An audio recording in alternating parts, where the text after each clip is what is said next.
Assalamualaikum warahmatullahi wabarakatuh. Salam sejahtera dimanapun kalian semua berada.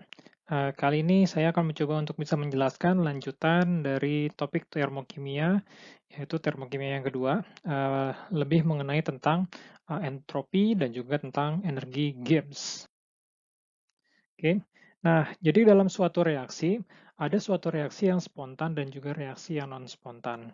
Nah, kita bisa mengasumsikan ketika kita menaiki gunung, seperti itu ya, itu ketika kita coba untuk naik, itu kan agak kesulitan untuk bisa menaik gitu ya, dibandingkan kalau misalkan kita menurun. Seperti yang kita digambarkan pada gambar ini, ada orang yang naik ski, kalau misalkan orang yang naik ski tersebut, dia mencoba turun dari gunung atau tempat yang lebih tinggi, maka dia akan lebih mudah untuk bisa turun. Sedangkan jika dia berada di atas papan ski, mencoba untuk bisa menaik ke atas, itu justru akan sangat-sangat sulit untuk bisa terjadi.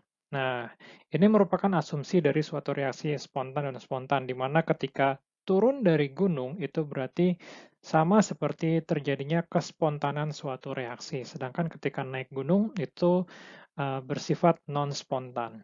Oke, nah kita lihat di sini ada suatu tabung, tabung yang di tengah-tengahnya itu ada keran.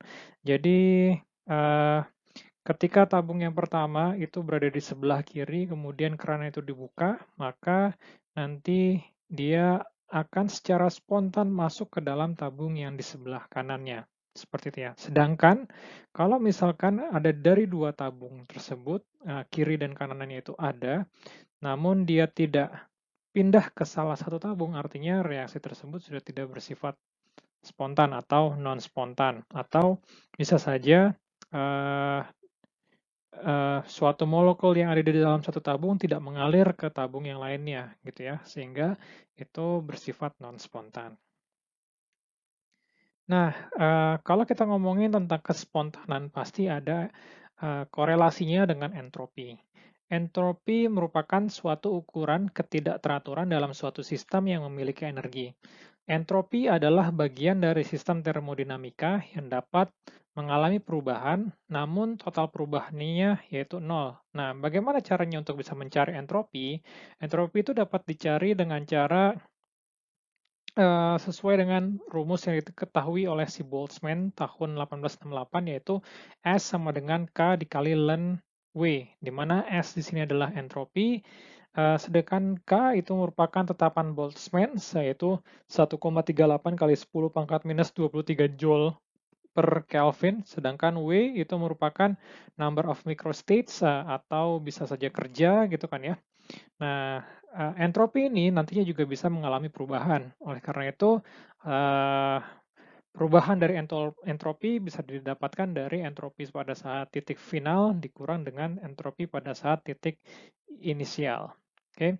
Nah, di sini ada di tabel 18.1, di situ ada beberapa standar-standar entropi. Berikutnya adalah tentang hukum termodinamika 2. Jadi hukum termodinamika 2 ini berkaitan dengan kespontanan dari entropi. Nah, entropi dalam proses spontan dan tetap tidak berubah dalam proses timbang gitu ya. Nah, untuk suatu proses yang spontan, maka entropinya tersebut bisa dibilang lebih dari nol.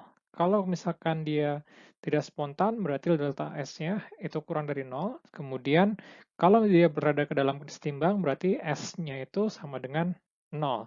Oke.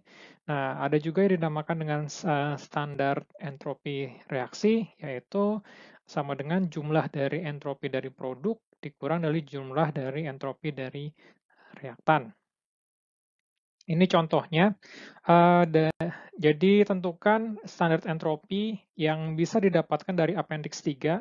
Appendix 3 itu ada di buku Raymond Cheng ya. Jadi kalian kalau misalkan pengen tahu tentang entalpi, entropi, ataupun energi Gibbs itu bisa didapatkan dari Appendix 3 ya. Nah, cobalah hitung berapa standar entropinya dari masing-masing reaksi. Saya akan coba bahas untuk yang A saja ya. Jadi ada CaCO3 menjadi CaO ditambah dengan CO2. Oke. Nah, oleh karena itu kita bisa lihat caranya untuk bisa mendapatkan entropi reaksi itu sama dengan entropi dari produk dikurang entropi dari reaktan. Makanya entropi dari CaO ditambah dengan entropi CO2 dikurang dengan entropi CaCO3. CaO entropinya adalah 39,8, CO2 adalah 213,6, kemudian dikurang dengan entropi dari CaCO3 itu adalah 92,9, sehingga didapatkan entropi reaksinya itu adalah 160,5 Joule per Kelvin. Oleh karena itu, 1 mol CaCO3 decompose untuk membentuk 1 mol dari CaO dan 1 mol dari gas CO2. Nah, karena entropinya itu lebih dari 0, bisa dikatakan bahwa reaksinya tersebut berlangsung secara spontan. Oke. Nah, selanjutnya adalah tentang energi bebas Gibbs. Energi bebas Gibbs ini merupakan suatu fungsi termodinamika yang menyatakan hubungan antara entalpi, suhu, dan juga entropi. Nah, energi bebas Gibbs ini bisa dijelaskan dengan energi Gibbs sama dengan entalpi dikurang dari suhu dikalikan dengan entropinya, ya. Atau perubahan dari energi Gibbs sama dengan perubahan dari entalpi dikurang dengan suhu dikali dengan perubahan dari entropi. Nah, jika delta G itu kurang dari 0, maka suatu reaksi itu akan berjalan spontan ke arah yang dituju, gitu kan ya. Ya. Sedangkan kalau misalkan lebih dari 0, artinya reaksi tersebut tidak berjalan spontan, tapi kalau misalkan arahnya itu kebalik, itu akan berlangsung secara spontan. Kalau misalkan delta G-nya itu sama dengan 0, artinya suatu reaksi itu dalam keadaan setimbang. Ya, sama seperti entropi, jadi delta G0 itu sama dengan energi Gibbs dari produk dikurang dengan energi Gibbs dari reaktan. Oke. Nah, di sini ada suatu kesimpulan dari spontaneous and non-spontaneous reaction. Jadi kalau misalkan entalpinya lebih dari 0, entropinya itu lebih dari 0, maka kespontanan itu akan tergantung pada suhu. Oke. Nah, kalau misalkan entalpinya 0, entropinya lebih dari 0, maka kespontanan itu akan terjadi untuk semua suhu. Kalau entalpinya lebih dari 0, entropinya kurang dari 0, dia bersifat non-spontan. Kalau entalpinya kurang dari 0, entropinya itu kurang dari 0, maka nanti dia spontan namun tergantung dengan suhunya nanti. Ini ada contohnya, untuk yang A saja saya coba jelaskan. Jadi calculate the free energy changes for the following reaction at 25 degrees Celsius. CH4 ditambah dengan O2 menjadi CO2 ditambah dengan 2H2O. Nah, di sini kita akan coba mencari free energy-nya. Untuk bisa mencari free energy dari masing-masing, balik lagi, ini bisa didapatkan untuk masing-masing senyawa itu dari Appendix 3 yang ada di buku Raymond Cheng. Jadi nanti kalian kalau misalkan untuk bisa mencari data-data tersebut, kalian langsung menuju ke Appendix 3. Oke? Nah, delta G0 dari reaksi untuk yang A itu sama dengan delta G0 dari yang produk dikurang reaktan. Produknya apa saja? Itu ada CO2, kemudian ada H2O, kemudian reaktannya itu ada CH4 ditambah dengan O2. Nah, dari sini kita bisa masukkan dari appendix 3 sehingga nanti didapatkan delta G0 reaksi itu sama dengan minus 818,0 kJ per mol. Oke. Ini ada beberapa contoh-contoh. Saya tidak akan mencoba untuk bisa menjelaskan secara panjang lebar, namun akan coba untuk bisa menjelaskan secara singkat saja.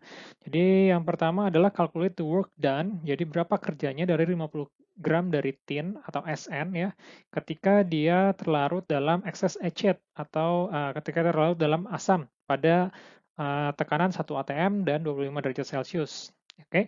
Nah, untuk bisa menyelesaikan ini, jadi kita harus bisa mencari dulu, karena ini dalam gas, maka kita lihat nih dalam suatu reaksi tersebut, mana yang dalam bentuk gas. Oke, di sini kita ketahui bahwa yang dalam bentuk gas itu adalah H2. Oleh karena itu, kita bisa menghitungnya, kerjanya itu berdasarkan dari mol dari H2. Oke, nah cari mol H2O-nya dulu, H2 maksudnya, dari 50 gram SN.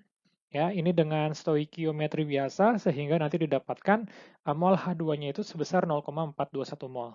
Kemudian cari volume H2. Itu dengan cara, ya karena dia gas ideal sehingga rumus PV sama dengan nRT itu berlaku. Atau volume sama dengan nRT per P, sehingga didapatkan, nanti kita tinggal masukkan saja, volume H2-nya itu adalah 10,3 liter. Nah, kemudian cari kerja dengan cara W sama dengan minus P dikali dengan delta V, sehingga didapatkan kerjanya untuk reaksi tersebut itu adalah sebesar minus 1,04 kali 10 pangkat 3 Joule. Berikutnya di sini adalah mencoba untuk bisa mencari entalpi pembentukan. Nah, untuk bisa mencari entalpi pembentukan, berarti kan sama saja entalpi dari produk dikurang entalpi dari reaktan. Ya, nilai entalpi dari masing-masing senyawanya bisa didapatkan dari appendix 3 Raymond chain, sekali lagi. Nanti di situ kita tinggal masukkan saja dari entalpi masing-masing, sehingga nanti didapatkan entalpi itu sama dengan minus 3.924 kJ per mol. Selanjutnya, di sini yang akan digunakan untuk PR, ya. Jadi tentukan kespontanan reaksi jika diketahui delta H dan delta S-nya dari reaksi A dan juga reaksi B. Nah, untuk reaksi A, delta H-nya itu 10,5, delta S-nya itu 37. Kemudian kalau reaksi B, delta H-nya itu 1,8 dan delta S itu minus 113. Nah, kalau misalkan semuanya itu bereaksi secara non-spontan pada 25 derajat, nah yang ditanya adalah pada suhu berapa dia akan bisa menjadi spontan. Nah, ini yang nantinya akan kalian coba diskusikan dan kalian kerjakan untuk jadikan PR. Nah, untuk cara pengerjaannya, ini tinggal menggunakan rumus dari energi Gibbs, ya kan? Delta G sama dengan delta H minus T dikali delta S.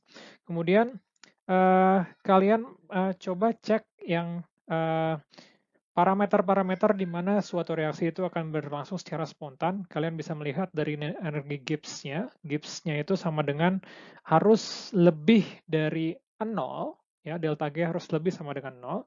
Sorry, delta G lebih dari 0, sehingga nantinya suatu reaksi akan berjalan spontan. Nah, oleh karena itu, kalian coba cari di kira-kira pada suhu berapa dia akan bisa spontan. Jadi nanti kalian buat dalam bentuk tabel seperti itu ya. Ya kan? T delta G-nya berapa. Jadi variasikan saja. 25 katakan sampai berapa ya. Kemudian nanti delta G-nya berapa. Nah, nanti pada titik berapa ini di-highlight bahwa itu mulai berlangsung spontan. Oke, seperti itu ya. Nah, sekian dulu untuk penjelasan dari termokimia 2 kali ini. Terima kasih banyak semuanya atas perhatiannya untuk video kali ini. Selamat belajar kimia dasar. Sampai jumpa di video berikutnya. Terima kasih. Assalamualaikum warahmatullahi wabarakatuh.